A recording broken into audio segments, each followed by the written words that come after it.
involved in German occupation. And we often forget that when the Allied forces, British, Canadian, Australian, New Zealanders, were advancing in September, October, November 1918, they were greeted as liberators in French and Belgian towns and cities, as indeed they were. What changed it for Britain was this invasion of Belgium. Up to that point, the British government had been deeply divided over the issue of war. Britain had been expecting a war for some time, but a war in Ireland, where the country was on the verge of civil war, not a war in Europe. Therefore, they came quite late to the party in the summer of 1914. And the government was quite sharply divided. There were a small group, including the Prime Minister H.H. Asquith, who actually thought that Britain needed to support France. There was another group, which included people like the Minister John Burns, who were opposed to war under any circumstances. In fact, they actually resigned at the outbreak of war. And there were some people in the middle, including, of course, one of the, in many ways, the dominating figure in the Asquith government of that period, David Lloyd George, who was distinctly unconvinced. The invasion of Belgium made the difference. First of all, it posed a direct threat to British security. Not only had British security policy over many years been dependent on upholding the balance of power, it also had been involved in keeping the Low Countries, the Netherlands and Belgium, out of hostile hands. Britain goes to war in August 1914 for fundamentally the same reason that it went to war against revolutionary France in 1793, because the revolutionary French armies had overrun the Low Countries.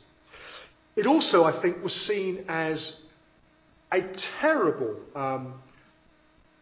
immoral move by a major power to rip up a treaty of 1839, to which both Britain and Germany, Prussia, were signatories. And it was seen as being the negation of the international system within which powers operated. And also, of course, it caused outrage in Britain as a whole. Poor little Belgium. This wasn't simply a slogan. People genuinely felt that there was a major principle which actually you actually had to stand up against it. Given the fact that if Belgium had fallen into German hands, it would have shattered the international system as it was perceived at the time. It would have placed British security under severe threat. Britain really had very little option but to go to war. As King George V said to the American ambassador, "My God, Mr. Page, what else could we do?" And looking at the evidence dispassionately, distance of 100 years, I think we come to exactly that same conclusion. There's pretty well nothing Britain could have done except go to war in 1914. And of course, this was recognised across Britain and across the empire. Sometimes today, people using 21st century views say, why should Australia have gone to war in 1914? Where was Australia's stake in all this? The short answer, of course, is that Australia's first line of defence was the Royal Navy.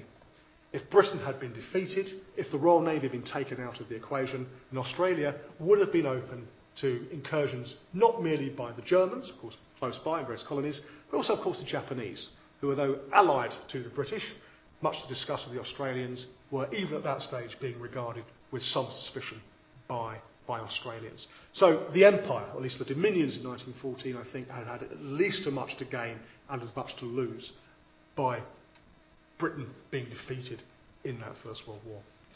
Few concluding thoughts. I think the idea the outbreak of war was avoidable is absolutely correct. Abstract forces like nationalism, imperialism, militarism, and issues such as the Anglo-German naval rivalry and domestic tensions within the great powers did not cause the war, though it may have made the war more likely. The British historian, Professor David Stevenson, I think has put it very well indeed. He has written, the European peace in 1914 might have been a house of cards, but somebody still had to topple it. And though the card topplers, if I could put it that way, were in Berlin. and Vienna. The responses of France, Russia and eventually Britain to the events in the Balkans were essentially reactive and defensive. Sir Edward Grey, the British Foreign Secretary, on no less than 6 occasions proposed some sort of mediation. On every single occasion, that was turned down. Grey realised very belatedly that, unlike in previous years, the Austrians and the Germans were not interested in sitting around a table and settling this dispute peacefully. Both Austria and Germany had decided to go to war. The Austrians wanted a war against Serbia. They were prepared to risk a bigger war. The Germans really wanted to break up the Franco-German alliance. They could, Franco-Russian alliance, sorry. If they could do it by peaceful means, great. If it meant going to war, so be it. So, to return to where I started, Christopher Clark's whodunit metaphor, there is, in my view, a smoking pistol in this story, or rather, there are 2, in the hands of Austria-Hungary and Germany. The outbreak of war in 1914 was certainly a tragedy, but it was also a crime committed by the leaders of the 2 aggressor states. Thank you very much.